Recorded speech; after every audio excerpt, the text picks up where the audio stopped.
threat. So it's closing down borders and opening up businesses. Fewer cases are being reported, factories are up and running again, businesses will take time to revive, but they have made a start.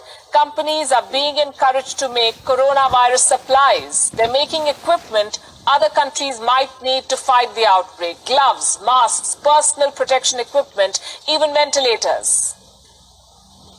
So first China put the world in ICU, and now it is selling them ventilators. Is China profiting from this outbreak? Business and the government now stands to gain in China. And if this sounds too sinister a plot, look at this.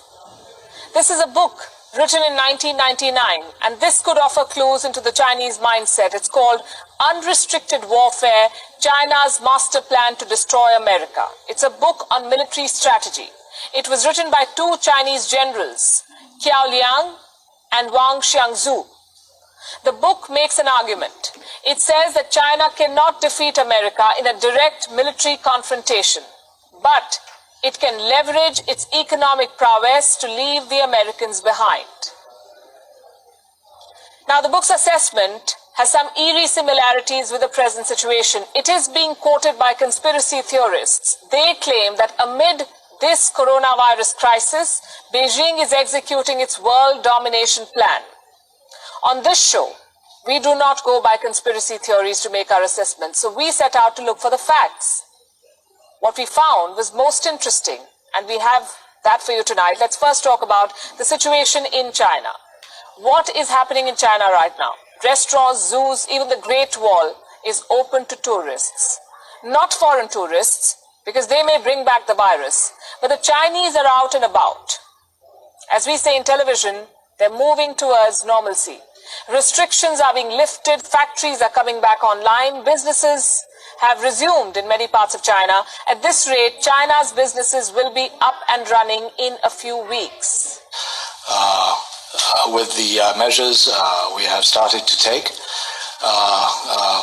with the return of the work of the workers and the resumption of productive activities by the factories across the country, I think the Chinese economy is coming back to life. Coming back to life. They have a plan, revive the economy. What does this tell you? While major countries are struggling, China is already making a head start. China also has an interesting pattern. Look at this map.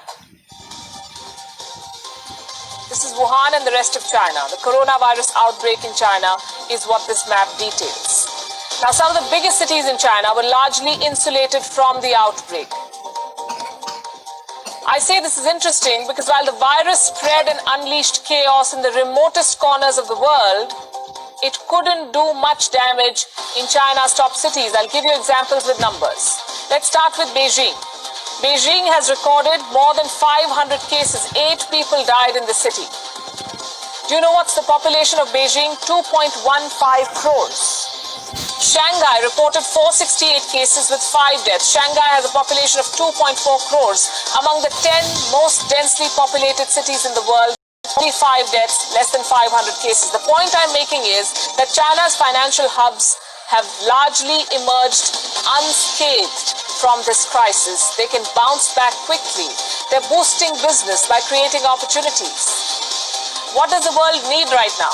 Personal protection equipment, masks, they're in short supply. Guess who's filling the gap? Chinese companies, already at work to supply to the world. According to a report, almost 9,000 new manufacturers started producing masks in China this year. They began business in the first 2 months of 2020. China's daily mask production has crossed 116 million now. Many companies have overseas orders. They're selling outside China. One of the biggest companies is Dawn Polymer. This is a Chinese company. It supplies the fabrics used to make masks. Dawn Polymer has a 40% market share in China.